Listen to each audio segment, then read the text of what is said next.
श्री कृष्ण की कूटनीति को मानने वाले भारत की डिप्लोमेसी का दुनिया में डंका बज रहा है और इसलिए भारत को नसीहत देने वाले जिनपिंग को हम आज जन्माष्टमी पर 5 जरूरी सबक बताएंगे। पहला सबक, धैर्य, यानी कि पेशेंस।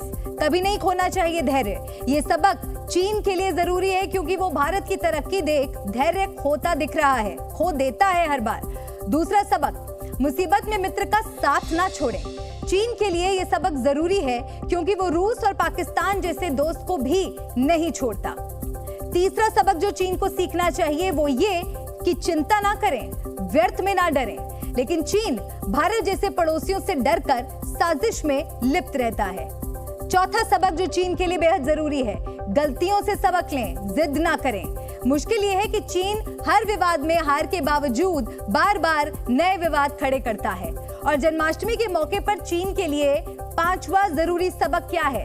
गरीब की झोपड़ी को महल बनाने में मदद करें। चीन के लिए यह सबक जरूरी है क्योंकि वो अपने दोस्त पाकिस्तान की मदद के बदले उसका शोषण करता है।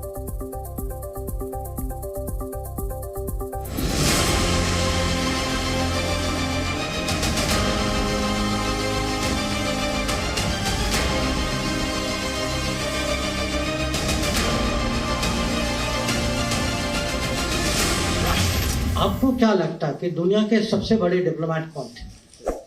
मैं कहूंगा सबसे बड़े डिप्लोमेट एक श्री कृष्ण थे, एक हनुमान जी थे।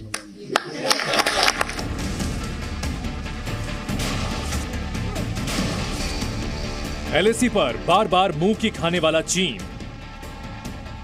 आतंकिस्तान का साथ देकर दुनिया में दरकिरार चीन, कभी गलत नक्शा दिखाकर, कभी रूस यूक्रेन युद्ध में शांति दूत बनने का ढोंग करके, तो कभी ताइवान के खिलाफ गीदड़ भभकी देकर सुर्खियां बटोरने की कोशिश में जुटा है। चीन अपनी ही चालबाजी में एक बार फिर फंस गया है। अब यह साफ हो चुका है कि उभरते भारत को देखकर वो सिर्फ जल ही सकता है। दुनिया में भारत के बढ़ते कद के आगे चीन की चालाकियां बौनी साबित हो रही हैं। श्री कृष्ण और हनुमान की धरती पर उसकी डिप्लोमेसी बार बार फेल हो रही है। आपको क्या लगता है कि दुनिया के सबसे बड़े डिप्लोमेट कौन थे? मैं कहूंगा सबसे बड़े डिप्लोमेट एक श्री कृष्ण थे, एक हनुमान जी थे। सीरियस उत्तर दे रहा हूं मैं कि अगर आप उनको कूटनीति की परिप्रेक्ष्य से देखें कि किस सिचुएशन में थे, उनको मिशन क्या दिया गया था, किस तरीके से उन्होंने हैंडल किया था।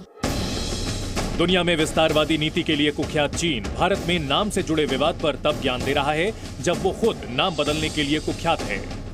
कभी वो एलएसी पर भारत की जमीन हड़पने की कोशिश करता है और पिटकर भागता है, और वही चीन हमें नाम बदलने पर लेक्चर दे रहा है, जो खुद अपने देश के शहरों के नाम तो बदलता ही है लेकिन अपनी चालबाजी सीमा पर भी दिखाता है और दुनिया में एक्सपोज हो जाता है। ऐसे कई उदाहरण हैं जब चीन की इस हरकत पर उसकी किरकिरी विश्व मंच पर हुई। चीन दुनिया भर में अपनी विस्तारवादी नीति को लेकर कुख्यात है। अक्साई चिन और लद्दाख के इलाके में भारतीय जमीन पर वो 1962 से अवैध कब्जा जमाए बैठा है। अरुणाचल प्रदेश, जो कि भारत का अभिन्न हिस्सा है, उसे हथियाने के लिए भी नित नई चालें चलता है। ये अलग बात है कि भारत अंतर्राष्ट्रीय मंच पर चीन की इन चालों को कई बार चित कर चुका है। लेकिन बावजूद इसके चीन ने अपने अखबार ग्लोबल टाइम्स में भारत को नसीहत दी है। इंडिया भारत नाम पर देश में छिड़ी बहस को चीन ने हवा देने की कोशिश कर अपनी छिछली कूटनीति का हथियार बनाने में जुट गया है। भारत ने दुनिया का ध्यान अपनी ओर आकर्षित किया, लेकिन इससे कोई अंतर नहीं पड़ने वाला। जब तक भारत G20 अध्यक्षता का इस्तेमाल सही ढंग से नहीं कर पाएगा, भारत में नाम बदलने से ज्यादा जरूरी G20 पर फोकस करना है। इस तरह के काम देश का नाम बदलने से ज्यादा महत्वपूर्ण है। चीनी अखबार ग्लोबल टाइम्स ने दुनिया में भारत की बढ़ती साख को तो स्वीकारा, लेकिन साथ ही भारत और इंडिया के मुद्दे को तूल बनाकर पेश करने की कोशिश की। ऐसा इसलिए क्योंकि भारत की राजधानी दिल्ली में G20 की तैयारियों की चर्चा दुनिया में हो रही है। चीन की चिढ़ इस बात से भी है कि इतने बड़े संगठन की मेजबानी भारत कर रहा है और दुनिया में भारत की कूटनीति का लोहा माना जा रहा है। दुनिया के मंच पर भारत का रुख हर मायनों में आपसी सहयोग, नेशन फर्स्ट वाली नीति पर आधारित है। रूस यूक्रेन युद्ध हो या पाकिस्तान के आतंक पर चोट, हर मोर्चे पर भारत ने जिस तरीके से विश्व मंच पर संदेश दिया, उसकी चर्चा दुश्मन देश भी कर रहा है।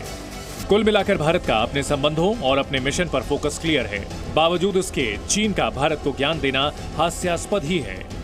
जकार्ता में पीएम मोदी ने आसियान देशों की अहमियत और उनके साथ भारत की प्रतिबद्धताओं के अलावा मल्टीपोलर वर्ल्ड ऑर्डर का भी जिक्र किया, जिसे चीन और अमेरिका जैसे देश खतरा मानते हैं। हमारी हिस्ट्री और ज्योग्राफी भारत और आसियान को जोड़ते हैं, साथ ही साझा वैल्यूज, क्षेत्रीय एकता, शांति, समृद्धि और मल्टीपोलर वर्ल्ड में साझा विश्वास भी हमें आपस में जोड़ता है। भारत दुनिया की सबसे तेजी से बढ़ती अर्थव्यवस्थाओं में से एक है। अंतरिक्ष में भारत की छलांग से वो सुपर पावर देशों में शुमार हो गया है। 2047 तक भारत एक विकसित राष्ट्र का लक्ष्य, तो 2030 तक भारत का लक्ष्य तीसरी सबसे बड़ी अर्थव्यवस्था बनने का है। भारत की बढ़ती ताकत को लेकर चीन परेशान और तिलमिलाया हुआ है। यही वजह है कि भारत की मेजबानी में हो रहे G20 शिखर सम्मेलन पर ध्यान देने की बजाय चीन की कोशिश और फोकस इस बात को लेकर है कि भारत के अंदरूनी मामलों को उभार कर दुनिया का ध्यान उस तरफ खींचा जाए। ये बात अलग है कि भारत के बढ़ते आर्थिक रुतबे और आर्थिक रफ्तार के मद्देनजर दुनिया का ध्यान पहले ही भारत पर है, और यही वजह है कि भारत चीन की इन चालाकियों पर फर्क नहीं पड़ता के अंदाज में आगे बढ़ रहा है। ब्यूरो रिपोर्ट, जी मीडिया। भारत G20 समिट की मेजबानी कर रहा है। दुनिया के दिग्गज 10 सितंबर तक दिल्ली में जुटेंगे और भविष्य की चुनौतियों पर चिंतन मंथन करेंगे। दिल्ली में होने वाली वर्ल्ड के टॉप लीडर्स की मीटिंग से पाकिस्तान डरा हुआ है। आखिर पाकिस्तान के खौफ की वजह क्या है? पाकिस्तान में अचानक संकट क्यों बढ़ गया है? भारत ग्लोबल इवेंट होस्ट कर रहा है और पाकिस्तान पर संकट मंडरा रहा है। दुनिया के टॉप लीडर्स की मेजबानी के लिए सजी धजी दिल्ली की चकाचौंध से पाकिस्तान बेचैन है। पीओके में पाकिस्तान के खिलाफ हो रहे प्रदर्शन से पूरी दुनिया उसके अत्याचारों की असलियत भी जान चुकी है। पाकिस्तान के खिलाफ ये प्रदर्शन ऐसे वक्त में हो रहे हैं जब भारत ग्लोबल इवेंट की मेजबानी कर रहा है। ऐसे में पाकिस्तान को डर है कि G20 समिट के बाद हिंदुस्तान आसमान में और वो पाताल में होगा। इस्लामाबाद से बयान आ रहे हैं कि अब कश्मीर मुद्दे पर दुनिया पाकिस्तान के बयान भी नहीं सुनेगी। मीडिया रिपोर्ट्स के मुताबिक पाकिस्तान के एक बड़े अधिकारी ने कहा कि हम भारत को बड़ी ब्रांडिंग और G20 शिखर सम्मेलन जैसे अंतर्राष्ट्रीय आयोजनों के जरिए कश्मीर से ध्यान हटाने की इजाजत नहीं दे सकते। वो वैश्विक स्तर पर कश्मीर मुद्दे को कमजोर कर सकते हैं। सीमा पार भारत से डर की वजह है पीओके से आई ये तस्वीरें। कश्मीर का राग अलापने वाले पाकिस्तान के खिलाफ गिलगित बाल्टिस्तान में जबरदस्त प्रोटेस्ट हो रहा है। पाकिस्तान की सेना भी इसे कंट्रोल नहीं कर पा रही है। सीमा पार बैठा कश्मीरी खुद ही भारत के साथ मिलने की आवाज उठा रहा है। हालात गिलगित बाल्टिस्तान ही नहीं बल्कि पूरे पाकिस्तान के खराब हैं। भारत में हो रहे G20 सम्मेलन से घबराया पाकिस्तान अब सऊदी प्रिंस के पैरों में गिरा हुआ है और इसका सबूत है पाकिस्तानी अखबार की ये हेडलाइन। इस हेडलाइन में लिखा है कि पाकिस्तान को उम्मीद है कि MBS यानी सऊदी प्रिंस मोहम्मद बिन सलमान थोड़ी देर के लिए पाकिस्तान में रुकेंगे।